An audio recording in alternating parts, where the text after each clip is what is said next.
Ofisa mmoja wa kundi la Hezbollah nchini Lebanon amesema kundi hilo halitachukua hatua za kijeshi iwapo Marekani itafanya mashambulizi ya kiwango cha chini dhidi ya mfadhili wake mkuu Iran. Hata hivyo, amesisitiza kuwa shambulio lolote litakalomlenga kiongozi mkuu wa Iran, Ayatollah Ali Khamenei, litachukuliwa kuwa mstari mwekundu.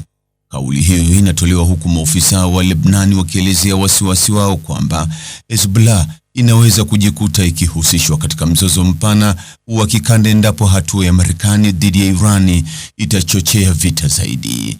Akizungumza na shirika la habari la AFP kwa sharti la kutokutajwa jina, ofisa huyo alisema iwapo mashambulizi yatakuwa ya kiwango cha chini, msimamo wa Hezbollah utasalia kuwa kutokujihusisha kijeshi.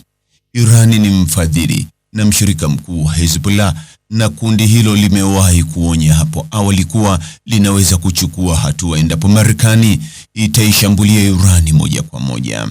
Wakati huo huo, Reuters liliripoti Jumanne Februari 24 mwaka huu likinukuu maofisa wawili waandamizi wa serikali ya Lebanon ambao hawakutajwa majina kwamba Israeli ilituma ujumbe usio wa moja kwa moja kwa Beirut.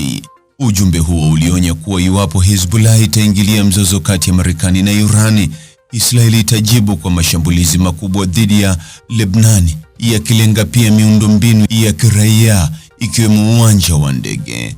Mtazamaji, ni yapi maoni yako kuhusiana na taarifa hii?